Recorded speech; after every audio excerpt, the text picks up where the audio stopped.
यद्रक्षालाभ संतुष्टो द्वंद्वातीतो विमत्सरः समः सिद्ध्वा सिद्धो च कृत्वापि न निबध्यते। इसकी व्याख्या इस प्रकार है। यद्रक्षालाभ संतुष्टः, कर्मयोगी निष्काम भाव पूर्वक सांगोपांग रीति से संपूर्ण कर्तव्य कर्म करता है।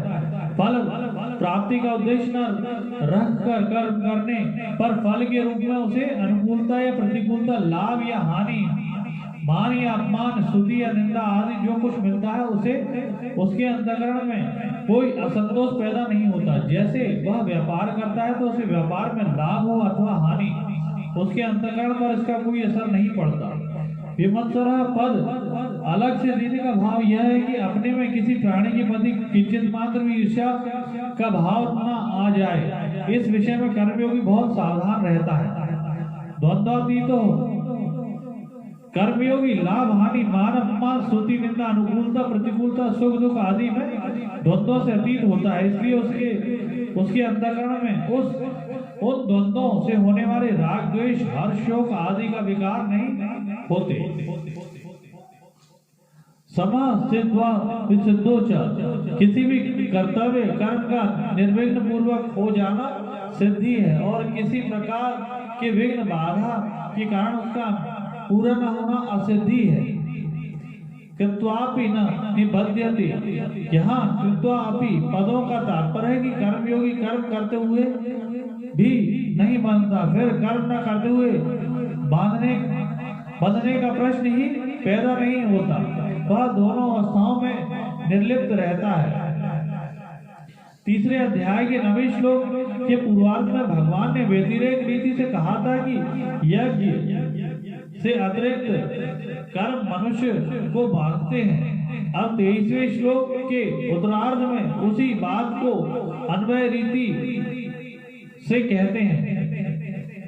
गत संगस्य मुक्तस्य ज्ञानव स्थितचेतसः यज्ञा या चरतः कर्म समग्रम प्रविलीयते। इसकी व्याख्या इस प्रकार है। कर्मयोगी के संपूर्ण कर्मों के विलीन होने की बात गीता में केवल इसी श्लोक में आई है, इसलिए यह कर्मयोग का मुख्य श्लोक है। इस प्रकार चौथे अध्याय का 36वां श्लोक ज्ञान योग का और 18वें अध्याय का 66वां श्लोक भक्ति योग का मुख्य श्लोक है। गत संघर्ष से क्रियाओं का, पदार्थों का, घटनाओं का, परिस्थिति का, व्यक्तियों का जो संग है, इनके साथ जो हृदय से लगाव है वही वास्तव में बांधने वाला अर्थात जन्म मरण देने वाला है। स्वार्थ भाव को छोड़कर केवल लोगों के हित के लिए लोग संग्रह करते रहने में कर्मयोगी क्रियाओं, पदार्थों आदि से असंग हो जाता है, अर्थात उसकी आसक्ति सर्वथा मिट जाती है। मुक्तस्य, जो अपने स्वरूप से सर्वथा अलग है, उन क्रियाओं और शरीर आदि पदार्थों से सर्वथा संबंध होते हुए भी कामना, ममता और आसक्ति पूर्वक उनसे अपना संबंध मान लेने से मनुष्य बंधता है, अर्थात पराधीन हो जाता है। कर्मयोग का अनुष्ठान करने से जब माना हुआ संबंध मिट जाता है तो कर्मयोगी सर्वथा असंग हो जाता है। असंग होते ही वह सर्वथा मुक्त हो जाता है, अर्थात स्वाधीन हो जाता है। ज्ञाना वह स्थित चेतसः, जिसकी बुद्धि में स्वरूप का ज्ञान नित्य निरंतर जागृत रहता है, वह ज्ञान स्थित चेतसः है। स्वरूप ज्ञान होते ही उसकी स्वरूप में स्थिति हो जाती है, जो वास्तव में पहले से ही थी। यज्ञा या चरतः कर्म समग्रम प्रविलीयते, कर्म में अकर्म देखने का ही एक प्रकार है यज्ञार्थ कर्म, अर्थात यज्ञ के लिए कर्म करना। निस्वार्थ भाव से केवल दूसरों के हित के लिए कर्म करना यज्ञ है। जो यज्ञ के लिए ही संपूर्ण कर्म करता है वह कर्म बंधन से मुक्त हो जाता है, और जो यज्ञ के लिए कर्म नहीं करता अर्थात अपने लिए कर्म करता है तो वह कर्मों में बंध जाता है। यज्ञार्थ कर्मणों लोकस्य कर्म बंधन।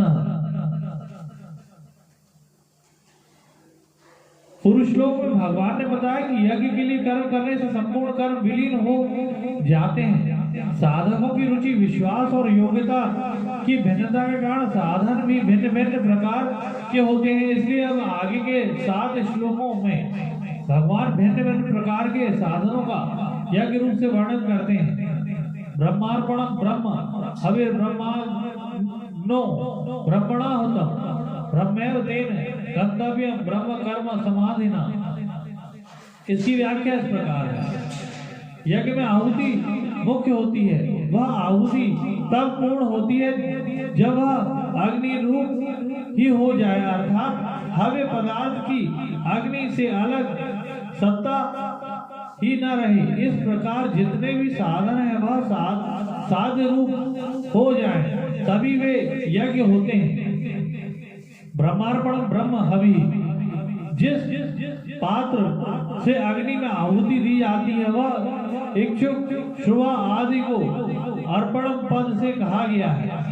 ब्रह्मणा होता, आहुति देने वाला भी ब्रह्म ही है। जिसमें आहुति दी जा रही है वह अग्नि भी ब्रह्म है और आहुति देना रूप क्रिया भी ब्रह्म ही है, ऐसा माने। ब्रह्म कर्म समाधिना, जैसे हवन करने वाला पुरुष सुबह हवि अग्नि आदि सबका ब्रह्म का ही स्वरूप मानता है, ऐसे ही जो प्रत्येक कर्म में कर्ता कारण और कर्म और पदार्थ सबको ब्रह्म रूप ही अनुभव करता है, उस पुरुष को ब्रह्म में ही कर्म समाधि होती है, अर्थात उसकी संपूर्ण कर्मों में ब्रह्म बुद्धि होती है। उसके लिए संपूर्ण कर्म ब्रह्म रूप ही बन जाते हैं। ब्रह्म के सिवाय कर्मों का अपना कोई अलग स्वरूप रहता ही नहीं। देव में वा परे यज्ञम योगिनः परिपासते ब्रह्मा न व परे यज्ञम यज्ञे न वोपजुह्वति। इसकी व्याख्या इस प्रकार है। पुरुष लोक में भगवान ने सर्वत्र ब्रह्म दर्शन रूप यज्ञ करने वाले साधक का वर्णन किया। भगवान अपरे पदों से अपने पद से उससे भिन्न प्रकार के यज्ञ करने वाले साधकों का वर्णन करते हैं। ब्रह्मा न वपरे यज्ञम यज्ञे न वोपजुह्वति। इस श्लोक के पूर्वार्ध में बताए गए देव यज्ञ से भिन्न दूसरे यज्ञ का वर्णन करने के लिए यहाँ अपरे पद आया है। ब्रह्मा न वपरे यज्ञम यज्ञे न वोपजुह्वति का यह अर्थ भी ले सकते हैं कि दूसरे योगी लोग संसार रूप ब्रह्म की सेवा के लिए केवल लोक संग्रह रूप यज्ञ के लिए कर्तव्य कर्म रूप यज्ञ करते हैं, अर्थात यज्ञार्थ कर्म करते हैं। श्रोत्रादीनीन्द्रिया प्रणयन्त्ये संयम्याग्निषु जुह्वति शब्दादि विषयाज्ञ इंद्रियाग्निषु जुह्वति। इसकी व्याख्या इस प्रकार है। यहाँ संयम रूप अग्नि में इंद्रियों की आहुति देने को यज्ञ कहा गया है। तात्पर्य यह है कि एकांत काल में श्रोत त्वचा नेत्र रसना घ्राण ये 5 इंद्रियां अपने अपने विषयों की ओर बिल्कुल प्रवृत्त न हो, इंद्रियां संयम रूप ही बन जाए। शब्द स्पर्श रूप रस और गंध ये 5 विषय ही विषय हैं। विषयों का इंद्रिय रूप अग्नि में हवन करने से वह यज्ञ हो जाता है। तात्पर्य है कि व्यवहार काल में विषयों का इंद्रियों से संयोग होते रहने पर ही इंद्रियों में कोई विकार उत्पन्न न हो, इंद्रियां राग द्वेष से रहित हो जाएं। इंद्रियों में राग द्वेष उत्पन्न करने की शक्ति विषयों में रहे ही नहीं। सर्वाणि इंद्रियाणि कर्मणि प्राण कर्माणि चापरे आत्म संयम्य योगाग्नो जुह्वति ज्ञान दीपते। इस श्लोक में समाधि को यज्ञ का रूप दिया गया है। कुछ योगी लोग 10 इंद्रियों की क्रियाओं का समाधि में हवन किया करते हैं। तात्पर्य यह है कि समाधि अवस्था में मन बुद्धि सहित संपूर्ण इंद्रियों की क्रियाएं रुक जाती हैं। इंद्रियां सर्वथा निश्चल और शांत हो जाती हैं। द्रव्य यज्ञास्त को यज्ञ योग यज्ञास्त हा परे स्वधया यज्ञान यज्ञाश्च यतयः संसिद्ध व्रता। इसकी व्याख्या इस प्रकार है। अहिंसा, सत्य, अस्तेय, ब्रह्मचर्य, अपरिग्रह, ये 5 यम हैं जिन्हें महाव्रत के नाम से कहा गया है। शास्त्रों में इन महाव्रतों की बहुत प्रशंसा महिमा है। इन व्रतों का सार यही है कि मनुष्य संसार से विमुख हो जाए। इन व्रतों का पालन करने वाले साधक के लिए संसिद्ध व्रता पद आया है। इसके सिवाय इस श्लोक में आए चारों यज्ञों में जो जो पालनीय व्रत अर्थात नियम है, उन पर दृढ़ रहकर उनका पालन करने वाले भी संसिद्ध व्रता है। अपने अपने यज्ञ के अनुष्ठान में प्रयत्नशील होने के कारण उन्हें यतयः कहा गया है। संसिद्ध व्रता पद के साथ योग यज्ञ और ज्ञान यज्ञ पद नहीं दिया जाने के कारण इसे अलग यज्ञ नहीं माना गया। द्रव्य यज्ञ मात्र संसार के हित के उद्देश्य से कुआं, तालाब, मंदिर, धर्मशाला आदि बनवाना, अभावग्रस्त लोगों को अन्न, जल, वस्त्र, औषधि, पुस्तक आदि देना, दान करना इत्यादि द्रव्य यज्ञ है। तपो यज्ञ अपने कर्तव्य के पालन में जो जो अनुकूलता कठिनाइयां आए उन्हें प्रसन्नता पूर्वक सह लेना तपो यज्ञ है। योग यज्ञास्तथापरे, यहाँ योग नाम अंतःकरण की समता का है। समता का अर्थ है कार्य की पूर्ति और आपूर्ति में, फल की प्राप्ति और अप्राप्ति में, अनुकूलता और प्रतिकूलता, परिस्थिति में निंदा और स्तुति में, आदर और निरादर में सम रहना। स्वाध्याय यज्ञ केवल लोकहित के लिए गीता, रामायण, भागवत आदि का तथा वेद, उपनिषद आदि का यथाधिकार मनन विचार पूर्वक पठन पाठन करना, अपनी वृत्तियों का तथा जीवन का अध्ययन करना आदि सब स्वाध्याय रूप ज्ञान यज्ञ है। अपनी अपाने जुहवती प्राणे पानम तथा परे, प्राणपान गति रुद्ध्वा प्राणायाम परायण, अपरे नियताहारः प्राणेषु जुहवति सर्वप्येते यज्ञविदो यज्ञाक्षिपित कल्मषः। इसकी व्याख्या इस प्रकार है। प्राण का स्थान हृदय तथा अपान का स्थान नीचे है। श्वास को बाहर निकालते समय वायु की गति ऊपर की ओर तथा श्वास को भीतर ले जाते समय वायु की गति नीचे की ओर रहती है। इसलिए श्वास को बाहर निकालना प्राण का कार्य और श्वास को भीतर ले जाना अपान का कार्य है। योगी लोग पहले बाहर की वायु को बाईं नासिका के द्वारा भीतर ले जाते हैं। वह वायु हृदय में सिर्फ प्राणवायु के साथ लेकर नाभि से होते हुए स्वाभाविक ही अपान में लीन हो जाती है। इसे पूरक कहते हैं। फिर वे प्राणवायु और अपानवायु दोनों की गति रोक देते हैं तो श्वास बाहर जाता है और न श्वास भीतर ही आता है। इसको कुंभक कहते हैं। इसके बाद वे भीतर की वायु को दाईं नासिका के द्वारा निकालते हैं। वह वायु स्वाभाविक ही प्राणवायु को तथा उसके पीछे पीछे अपान वायु को साथ लेकर बाहर निकलती है। यही प्राण वायु में अपान वायु का हवन करना है। नियमित आहार विहार करने वाले साधक ही प्राणों में हवन करते हैं। अधिक या बहुत कम भोजन करने वाला अथवा बिल्कुल भोजन न करने वाला यह प्राणायाम नहीं कर सकता। 24वें श्लोक से 30वें श्लोक के पूर्वार्ध तक जिन यज्ञों का वर्णन हुआ है उनका अनुष्ठान करने वाले साधकों के लिए यहाँ सर्वप्येते पद आया है। उन यज्ञों का अनुष्ठान करते रहने से संपूर्ण पाप नष्ट हो जाते हैं और अविनाशी परमात्मा की प्राप्ति हो जाती है। 24वें श्लोक से 30वें श्लोक के पूर्वार्ध तक भगवान ने कुल 12 प्रकार के यज्ञों को वर्णन किया और 30वें श्लोक के उत्तरार्ध में यज्ञ करने वाले साधकों की प्रशंसा की। अब भगवान आगे के श्लोक में यज्ञ करने वाले लाभ और न करने से होने वाली हानि बताते हैं। यज्ञ सृष्टा व्रत भुजो यान्ति ब्रह्म सनातनम नायम लोकस्त यज्ञस्य कुतोन्यः पुरुषोत्तमम्। इसकी व्याख्या इस प्रकार है। यज्ञ करने से अर्थात निष्काम भाव पूर्वक दूसरों को सुख पहुंचाने से समता का अनुभव हो जाना ही यज्ञ शिष्ट अमृत का अनुभव करना है। अमृत अर्थात अमरता का अनुभव करने वाले सनातन परब्रह्म परमात्मा को प्राप्त हो जाते हैं।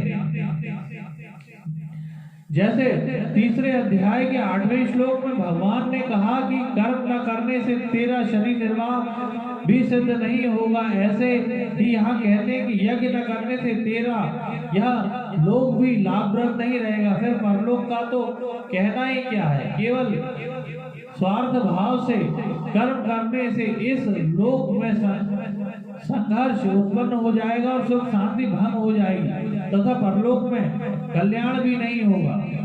इसी अध्याय के 16वें श्लोक में भगवान ने कर्मों का तत्व बताने की प्रतिज्ञा की थी। उसका विस्तार से वर्णन करके अब भगवान उसका उपसंहार करते हैं। एवं बहुविधा यज्ञा वितता ब्रह्मणो मुखे कर्मजन्य विधि तत्सर्वमेवं ख्यातवे मोक्ष्यसे। इसकी व्याख्या इस प्रकार है। 24वें से 30वें श्लोक तक जिन 12 यज्ञों का वर्णन किया गया था उनके सिवाय और भी अनेक प्रकार के यज्ञों का वेद की वाणी में विस्तार से वर्णन किया गया है। कारण कि साधकों की प्रवृत्ति के अनुसार उनकी क्रियाएं भी अलग अलग होती हैं और तदनुसार उनसे साधन भी अलग अलग होते हैं। कर्मजन्य विधि 24वें से 30वें श्लोक तक जिन 12 यज्ञों का वर्णन हुआ है तथा उसी प्रकार के वेदों में जिन यज्ञों का वर्णन हुआ है उन सब यज्ञों के लिए यहाँ तांग सर्वत पद आए हैं। कर्मजान विधि पदों का तात्पर्य है कि वे सब के सब यज्ञ कर्मजन्य हैं, अर्थात कर्मों से होने वाले हैं। शरीर से जो क्रियाएं होती हैं, वाणी से जो कथन होता है और मन से जो संकल्प होते हैं वे सभी कर्म कहलाते हैं। एवं जातो अभिमोक्ष से भगवान ने इसी अध्याय के 14वें श्लोक में बताया कि कर्म फल में मेरी स्पृहा नहीं है, इसलिए मुझे कर्म नहीं मानते। इस प्रकार जो मुझे जान लेता है वह भी कर्मों से नहीं बनता। यज्ञों का वर्णन सुनकर ऐसी जिज्ञासा होती है कि उन यज्ञों में कौन सा यज्ञ श्रेष्ठ है। इसका समाधान भगवान आगे के श्लोक में करते हैं।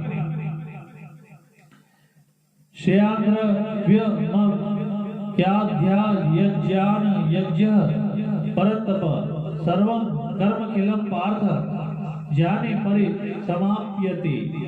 इसकी व्याख्या इस प्रकार है। जिन यज्ञों में द्रव्य पदार्थ और कर्मों की आवश्यकता होती है वे सब यज्ञ द्रव्यमय होते हैं। द्रव्य शब्दों के साथ मय प्रत्यय प्रचुरता के अर्थ में है। जैसे मिट्टी की प्रधानता वाला पात्र मृतमय कहलाता है, ऐसे द्रव्य की प्रधानता वाला यज्ञ द्रव्यमय कहलाता है। ऐसे द्रव्यमय यज्ञ से ज्ञान यज्ञ श्रेष्ठ है, क्योंकि ज्ञान यज्ञ में द्रव्य और कर्म की आवश्यकता नहीं होती। शास्त्रों में ज्ञान प्राप्ति के 8 अंतरंग साधन कहे गए हैं। विवेक, वैराग्य, शक्ति, संपत्ति, शब्दम, श्रद्धा, उपरति, प्रतीक्षित, समाधान, मुमुक्षुता, श्रवण, मनन, निधिध्यासन और तत्व पदार्थ संशोधन। अर्जुन अपना कल्याण चाहते हैं, अतः कल्याण प्राप्ति के विभिन्न साधनों का यज्ञ रूप से वर्णन करके अब भगवान यज्ञ ज्ञान यज्ञ के द्वारा तत्व ज्ञान प्राप्त करने की प्रचलित प्रणाली का वर्णन करते हैं। तद्विद्धि प्राणिपातेन परिप्रपन्नेन सेवया उपदेक्ष्यन्ति ते ज्ञानेन तत्वदर्शिनः। इसकी व्याख्या इस प्रकार है। अर्जुन ने पहले कहा था कि युद्ध में स्वजनों को मारकर मैं हित नहीं देखता। इन आतापाइयों को मारने से तो पाप ही लगेगा। युद्ध करने की अपेक्षा में भिक्षा मांगकर जीवन निर्वाह करना श्रेष्ठ समझता हूँ। इस तरह अर्जुन युद्ध रूप कर्तव्य कर्म का त्याग करना श्रेष्ठ मानते हैं, परंतु भगवान के मत अनुसार ज्ञान प्राप्ति के लिए कर्मों का त्याग करना आवश्यक नहीं है। इसलिए यहाँ भगवान अर्जुन से मानो यह कह रहे हैं कि अगर तू कर्मों का स्वरूप से त्याग करके ज्ञान प्राप्त करने कोई श्रेष्ठ मानता है तो तू किसी तत्वदर्शी ज्ञानी महापुरुष के पास ही जाकर विधि पूर्वक ज्ञान को प्राप्त कर। मैं तुझे ऐसा उपदेश नहीं दूंगा। वास्तव में यहाँ भगवान का अभिप्राय अर्जुन को ज्ञानी महापुरुष के पास भेजने का नहीं है, अभी तो उसे चेताने का प्रतीत होता है।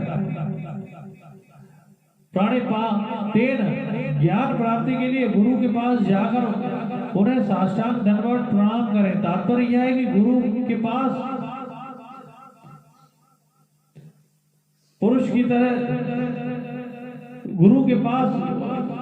सत्पुरुष की तरह रहें, जिससे अपने शरीर से गुरु का कभी निरादर तिरस्कार ना हो। नम्रता, सरलता और जिज्ञासु भाव से उनके पास रहें और उनकी सेवा करें। सेवाएं शरीर और वस्तुओं से गुरु की सेवा करें, जिससे वे प्रसन्न रहें, वैसा कर्म करें।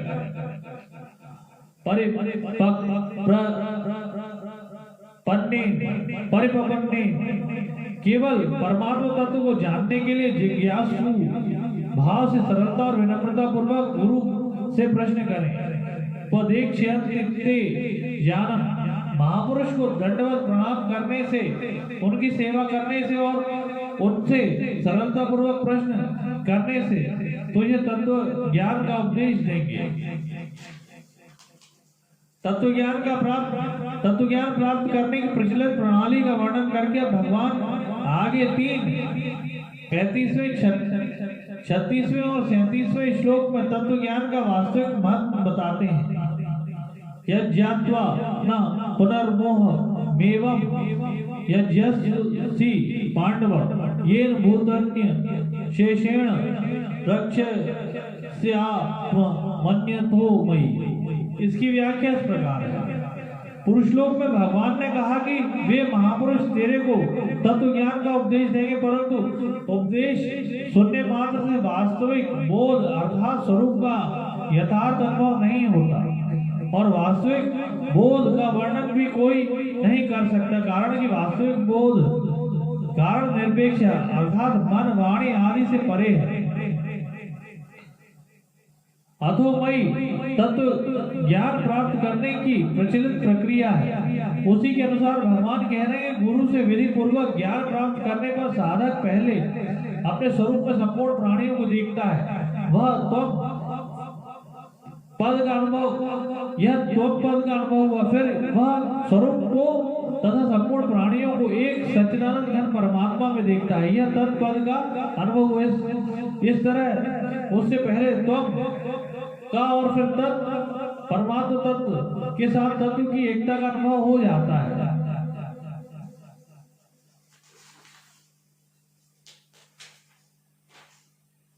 अपि चेदसि पापेभ्यः सर्वेभ्यः पापकृतमः सर्वं ज्ञानं वे नैव रजिनं संतपरिष्यसि। इसकी व्याख्या इस प्रकार है। पाप करने वालों की 3 श्रेणियां होती हैं। पापकृत अर्थात पाप करने वाला, पापकृतर अर्थात 2 पापियों में से एक अधिक पाप करने वाला और पापकृतम अर्थात संपूर्ण पापियों में सबसे अधिक पाप करने वाला। यहाँ पाप कृतम पद का प्रयोग करके भगवान कहते हैं कि अगर तू संपूर्ण पापियों में भी अत्यंत पाप करने वाला है तो भी तत्व ज्ञान से तू संपूर्ण पापों से तर सकता है। यथेधांसि समेधो गृहर समा कुरुतेर्जुन ज्ञानाग्नि सर्वकर्मणि भस्मासात् कुरुते तथा। इसकी व्याख्या इस प्रकार है। पीछे के श्लोक में भगवान ने ज्ञान रूपी नौका के द्वारा संपूर्ण पाप समुद्र को तरने की बात कही है। उससे यह प्रश्न पैदा होता है कि पाप समुद्र से तो शेष रहता ही है, फिर उसका क्या होगा। अतः भगवान का पुनः दूसरा दृष्टांत देते हुए कहते कि जैसे प्रज्वलित अग्नि कष्ट आदि संपूर्ण ईंधनों को इस प्रकार भस्म कर देती है कि उनका किंचित मात्र भी अंश शेष नहीं रहता, ऐसे ही ज्ञान रूप अग्नि संपूर्ण पापों को इस प्रकार भस्म कर देती है कि उनका किंचित मात्र भी अंश शेष नहीं रहता। जैसे अग्नि काष्ठ को भस्म कर देती है, ऐसे ही तत्वज्ञानी रूपी अग्नि संचित प्रारब्ध और क्रियमाण तीनों कर्मों को भस्म कर देती है। जैसे अग्नि में काष्ठ का अत्यंत भाव हो जाता है, ऐसे ही तत्व ज्ञान में संपूर्ण कर्मों का अत्यंत भाव हो जाता है। तात्पर्य यह है कि ज्ञान होने पर कर्मों में अथवा संसार में सर्वथा संबंध विच्छेद हो जाता है। संबंध विच्छेद होने पर संसार की स्वतंत्र सत्ता का अनुभव नहीं होता, अपितु एक परमात्म तत्व ही शेष रहता है।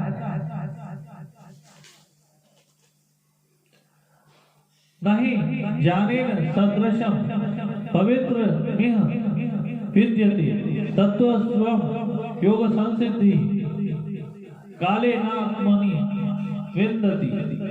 इसकी व्याख्या इस प्रकार है। यहाँ ई पद मनुष्य लोक का वाचक है, क्योंकि सब पवित्रता इस मनुष्य लोक में ही प्राप्त की जाती है। पवित्रता प्राप्त करने का अधिकार और अवसर मनुष्य शरीर में ही है, ऐसा अधिकार किसी अन्य शरीर में नहीं है। अलग अलग लोगों के अधिकार भी मनुष्य लोक से ही मिलते हैं। संसार की स्वतंत्र सत्ता को मानने से तथा उनसे सुख लेने की इच्छा ही संपूर्ण दोष पाप उत्पन्न होते हैं। तत्वज्ञान होने पर जब संसार की स्वतंत्र सत्ता ही नहीं रहती, तब संपूर्ण पापों का सर्वथा नाश हो जाता है और महान पवित्रता आ जाती है। इसलिए संसार में ज्ञान के समान पवित्र करने वाला दूसरा कोई साधन नहीं है। संसार में ज्ञान, दान, तप, पूजा, व्रत, उपासना, जप, ध्यान, प्राणायाम आदि जितने साधन हैं तथा गंगा, यमुना, गोदावरी आदि जितने तीर्थ हैं, वे सभी मनुष्य के पापों का नाश करके उसे पवित्र करने वाले हैं। परंतु उन सब में भी तत्व ज्ञान के समान पवित्र करने वाला कोई भी साधन, तीर्थ आदि नहीं है, क्योंकि वे सब तत्व ज्ञान के साधन है और तत्व ज्ञान उन सबका साध्य है। आत्मनि विन्दति पदों का तात्पर्य है कि तत्व ज्ञान को प्राप्त करने के लिए कर्मयोगी को किसी दूसरी जगह जाने की जरूरत नहीं है। कर्मयोग सिद्ध होने पर उसे अपने आप में ही स्वतः सिद्ध तत्व ज्ञान का अनुभव हो जाता है। अब भगवान आगे के श्लोक में ज्ञान प्राप्ति के पात्र का निरूपण करते हैं। श्रद्धावान लभते ज्ञानम तत्पर।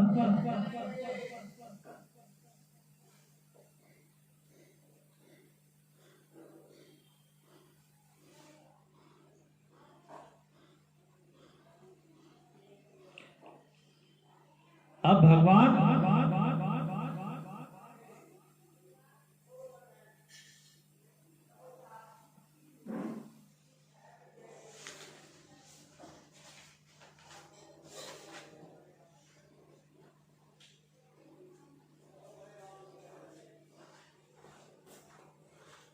किधर जा रहा हूँ, रिकॉर्ड हो रहा है।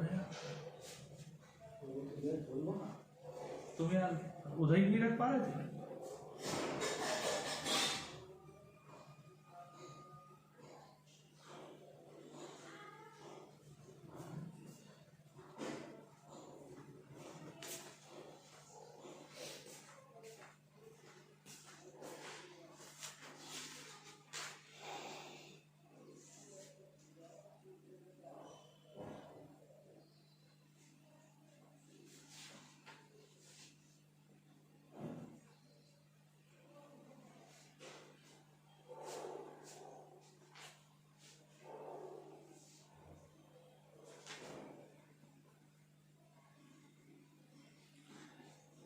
अब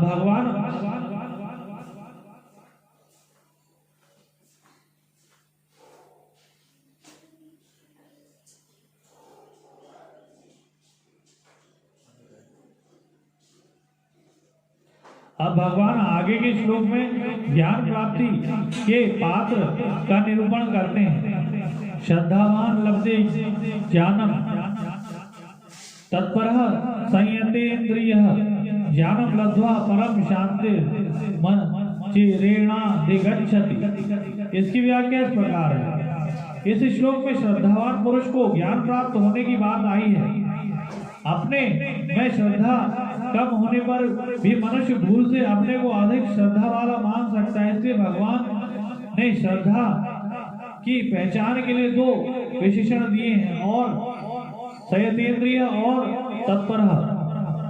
श्रद्धावान लब्धे ज्ञान परमात्मा में महापुरुषों में धर्म और शास्त्रों की में प्रत्यक्ष की तरह आदरपूर्वक विश्वास होना श्रद्धा कहलाती है।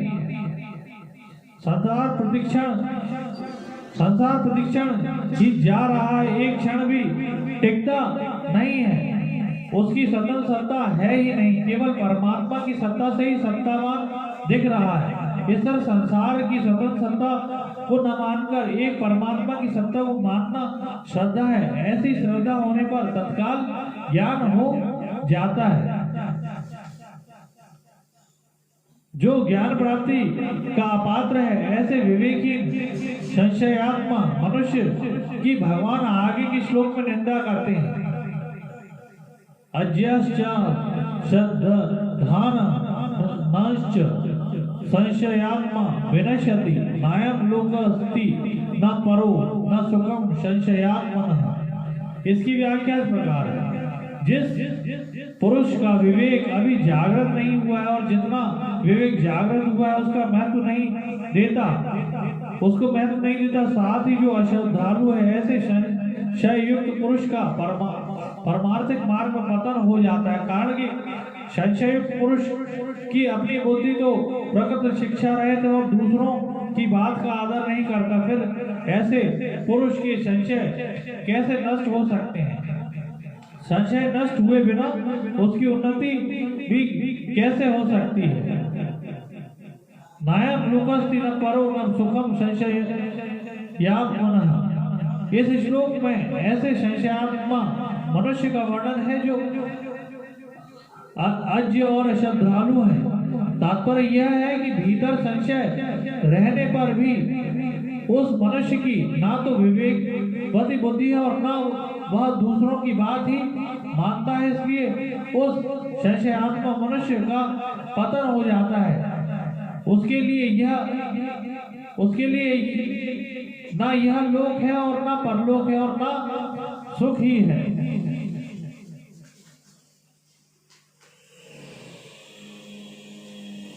योग संन्यास कर्मणम ज्ञान संचिन्न संशय आत्मवंतम न कर्मणि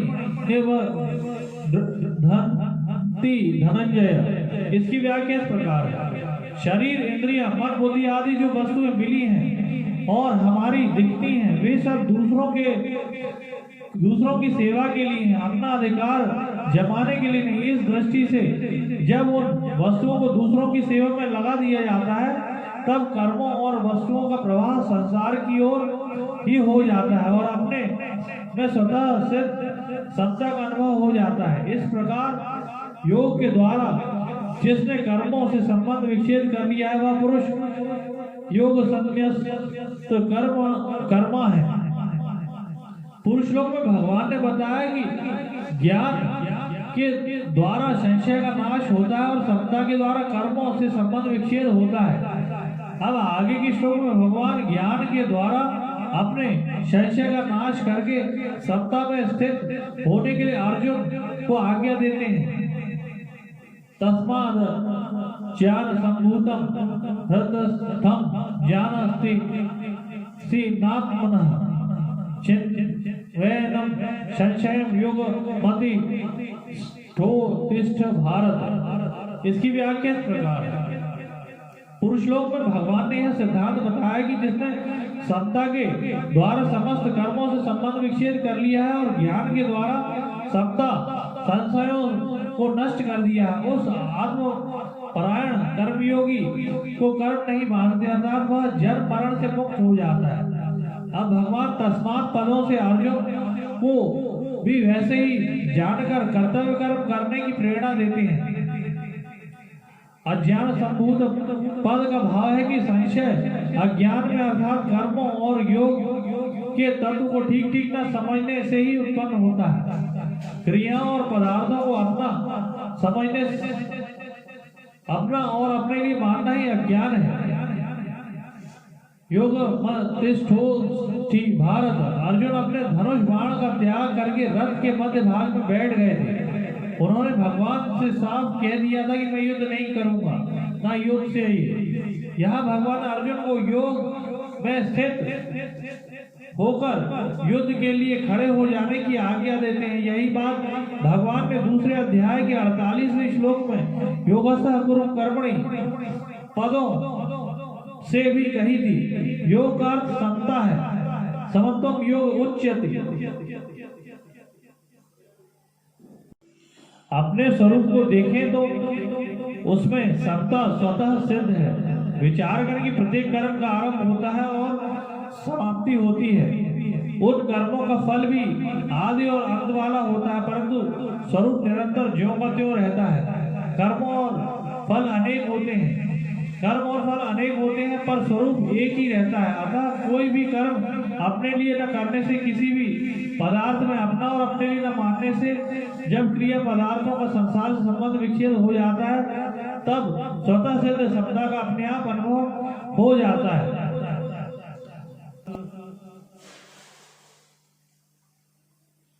ओम तत्सदिति श्रीमद् भगवद गीतासु उपनिषत्सु ब्रह्म विद्यायां योग शास्त्रे श्री कृष्ण अर्जुन संवादे ज्ञान कर्म संन्यास योगो नाम चतुर्थोऽध्यायः। इस प्रकार ओम तत्सत इन भगवान नामों के उच्चारण पूर्वक ब्रह्म विद्या और योग शास्त्र में श्रीमद् भगवद गीतोपनिषद रूप श्री कृष्ण अर्जुन संवाद में ज्ञान कर्म संन्यास योग नामक चौथा अध्याय पूर्ण हुआ।